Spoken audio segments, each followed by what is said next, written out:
Okay, so we've just done big wide kicks, reaching up, lots of power here. So now we take it back to jumps. So I like to do double leg jumps first, so just start them off easy. Get your arms going and just a little jump forward and back, and forward and back. So pick up your knees a little bit, tuck it up, demonstrate it just with one leg. Make sure you cue them that you're only using one or they'll go straight into the single leg to follow you.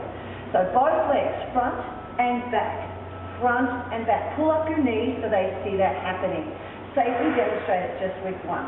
Alright, so we've got jump forward, jump back, jump side, jump side. So we go side, side, front and back. Simple jump.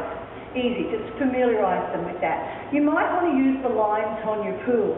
That's a good way for them to get a guide of how you want them to jump. In lines, I put my class in lines and maybe get them to all jump together. So that makes a lot of nice resistance in the work. So jumping forward, jumping back over the line, then let's turn to the side and jump side and side over the line. You can also travel out forward as a group and backwards. Then turn, jump over, jump back. You can also do a nice little spin. So jump forward, spin, jump back, spin, jump forward. So you can get that sort of work. Obviously you need to jump a little bit higher to make it more intense, depending on the level and the competency of your class.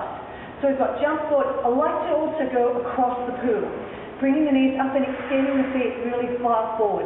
So try to cue knees to belly button, up, over, extend. Take that right across the pool. Tell them to get it in about 6 or 8 jumps, depending on the length of your pool or how much space you have.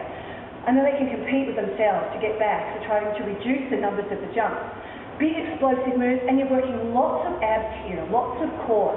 You're also getting some power in the glutes and definitely in the quadriceps. The arms working through is going to start to target your upper back, and all that balance and stability work is brilliant for them. So always try to include some jumps.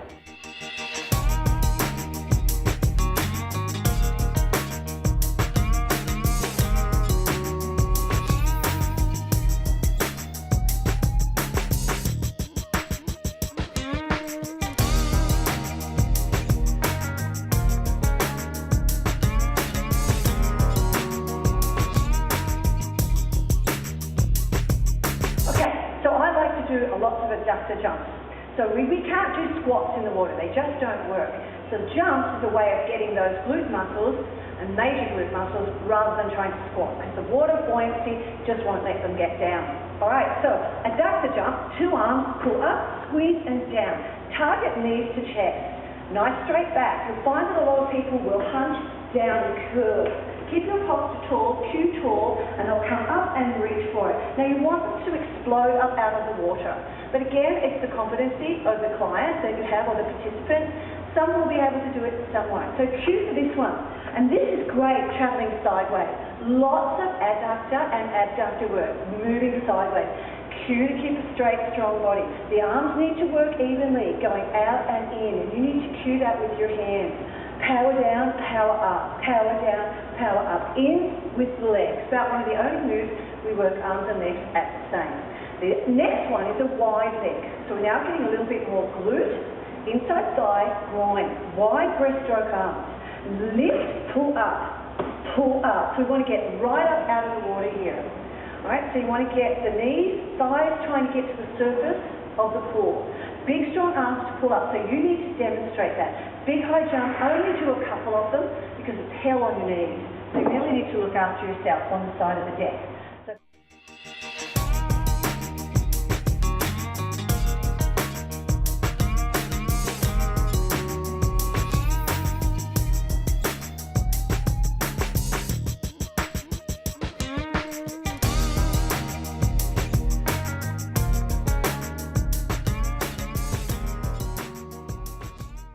So big jump. You can also add an arm action that with your jump. A single arm for 5, and that works for people who might have an injured arm. Single arm for 5, jumping up, and then if they can, double. They need to get that reach. Some people with high blood pressure may need to go out in front rather than the high lift.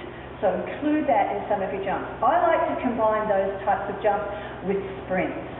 So we've got the jogging sprint, really power through for probably 20, 30 seconds, and then give me 20 jumps.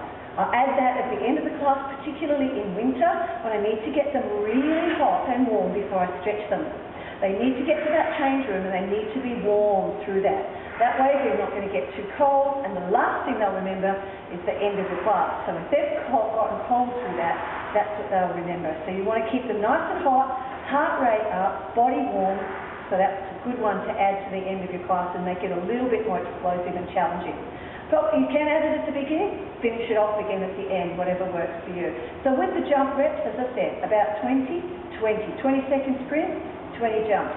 If you've got a fit group, you might want to do 30-30. Bring it down, work it down. You can bring it right down from 30 to 20 to 10. Alright, so jumps are great. Move them forward, move them sideways. Don't keep them just on the spot. Use the water, use the resistance. Jump to the left, jump to the right, jump and spin. Lots of work for jumps. It's good fun. School groups love that. Young girls and young guys love that jump. Footballers, heavy people, you might need to change that a little bit for them.